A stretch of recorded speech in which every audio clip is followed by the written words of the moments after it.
So, Auntie, Jesus! Can you please explain any of the key concepts to us? Exactly. Which type of key, ma? Wardrobe key ni or padlock key?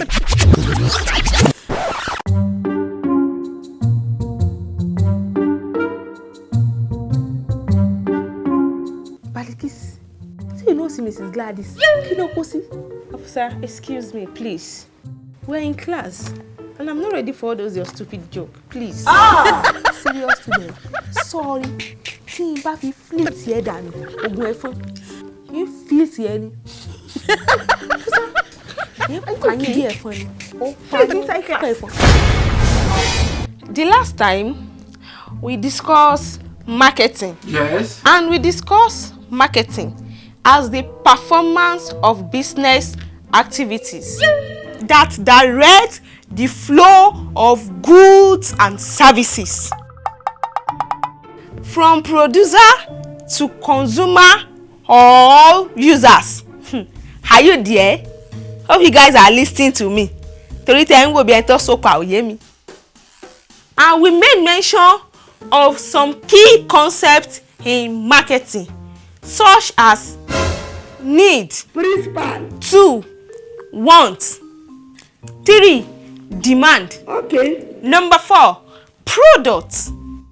5, customer satisfaction. And 6, exchange. So, who can explain any of them to me? Oh yeah, Afusa. Let's hear you. I don't raise my hand more. Yes, I know. At least I'm not blind.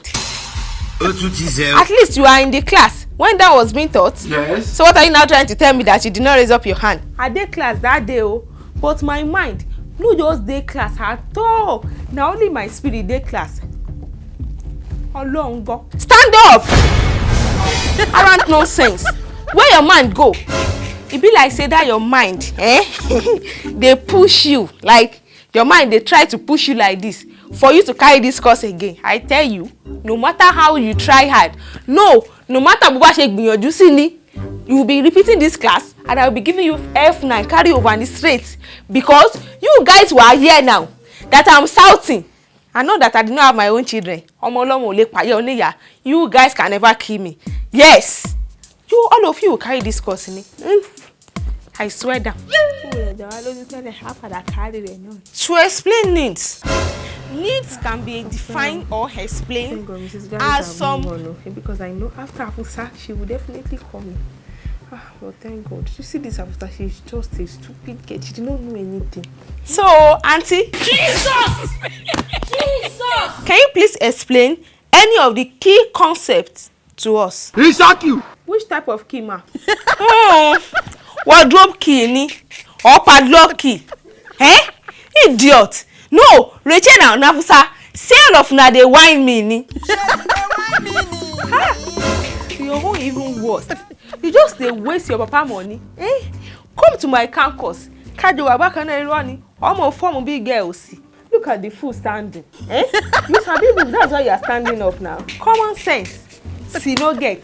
Shebi you can answer the question. That's why they say you should stand up. Hello, Donia. Oh man, kakan. Officer so stupid go on long. Like, don't you like to compare what together and you know I'm not even compatible now. You should have known. There is difference between you standing up and me I'm sitting down. Don't worry, I will go and meet your papa. But I come and go put it for where you go learn tailoring or your addressing. Because you are just wasting your time here. I'm not here for anything serious. I just want to collect the certificates and just get this phone. Maybe you should be carry at all the time you are using on that your people. Pingy. Like the chief that will marry me, the billionaire that will marry me is already waiting for me. Or come and see online shopping. After some of the dear, but she might draw that from my Paris class in me. Because you know nothing, you're doing this gay. And you're not ready to learn. Book, you don't know. Question, you cannot answer. Shut up! What are the bunch of fellow they discussing? In fact, that is your homework. You guys should go and write the key concepts in marketing in 400 pages. Jesus! And each one of you should submit it to my table as soon as possible. You fail to submit. Carry over and straight. Imagine setting you guys are making me sweat under AC. In fact, ìyá yẹn bá ra mọ́tò kẹ́ẹ̀dìyàwó governor lọ́la. Ẹ má gbé mi. I will buy my own too. The first one you are in the way in class. And before you guys kill me, I would rather kill all of you with carryover. So many people will carry. So you guys will submit your assignment as soon as possible. What? In this class, you guys want to prove Olodo, and I will prove a mad lecturer for you. To bá yá kẹ́ no strike anyhow. Oni ogun yín padà dé torí yín ti kú dànù. From worse to bad ni everything just, submit your assignment as soon as possible. Get out. Yes. Let me go and get my assignment ready. 400 pages. No, Afusa. Ṣó ti ní nǹkan tó dá sílẹ̀. And if I ever sabi make it out of this class, even if na by make, Mrs. Gladys, I'm not pardon.